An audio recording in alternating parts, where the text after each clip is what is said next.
Dalla Cina a Padova attraverso l'amore per l'arte, la cultura, la pittura, che insieme alla poesia e alla calligrafia rientra nelle arti del pennello e che rappresentano per la Cina uno dei mezzi per trasmettere i valori più alti della cultura e per suggerire la propria visione del mondo.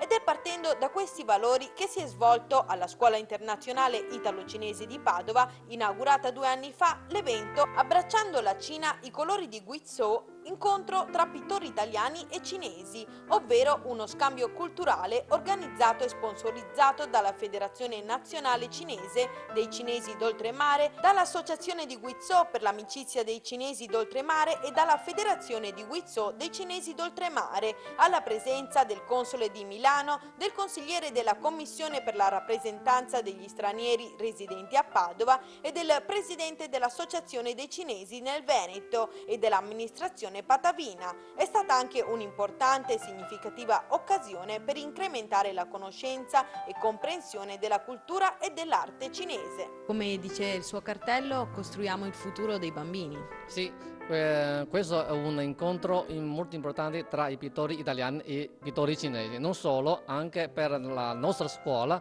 perché i bambini che devono conoscere la cultura cinese tradizionale, che noi dimostriamo i pittori cinesi come lavorano, i bambini così in questo modo possono imparare. Questo è inoltre anche un'occasione di incontro tra italiani e cinesi, perché qui è una scuola italo-cinese, è una scuola aperta a tutti, come diceva prima la Presidente, non è aperta ai cinesi ma aperta a tutti. Questi pittori vengono da una provincia della Cina, si chiama Guizhou, è una provincia multietnica, quindi questi pittori sono di fama mondiale, che sta facendo un tour in tutta Europa, quindi ha scelto proprio la nostra scuola per avere questa possibilità di incontro, di scambio culturale. La scuola attualmente abbiamo scuola di infanzia, scuola elementare, la scuola primaria di primo grado. Quanti sono i bambini? Attualmente abbiamo circa 70.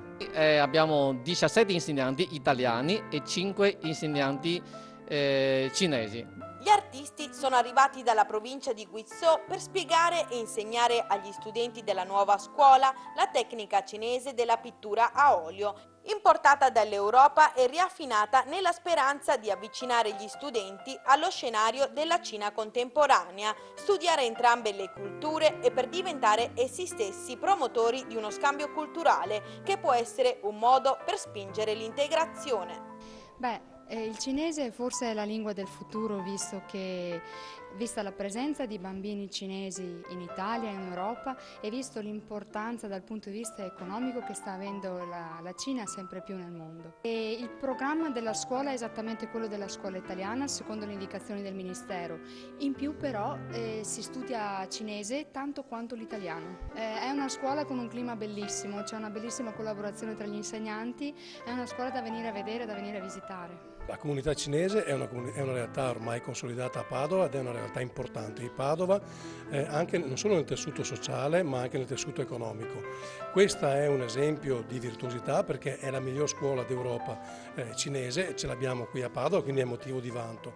Tra l'altro come amministrazione è la seconda volta che incontriamo la comunità cinese, perché circa un mese fa ho avuto il piacere e l'onore di incontrare anche il console generale cinese e devo dire che sia quello che questo sono stati 2 incontri davvero molto importanti, perché tra l'altro la comunità cinese ha voglia di vivere e lavorare qui nel rispetto delle regole e delle tradizioni italiane, mantenendo la propria tradizione, la propria cultura e devo dire che sono un partner importante, una realtà importante per Padova. La sera stessa la delegazione nella splendida cornice della Villa Foscarini ha cenato insieme ampliando in questo modo la conoscenza reciproca.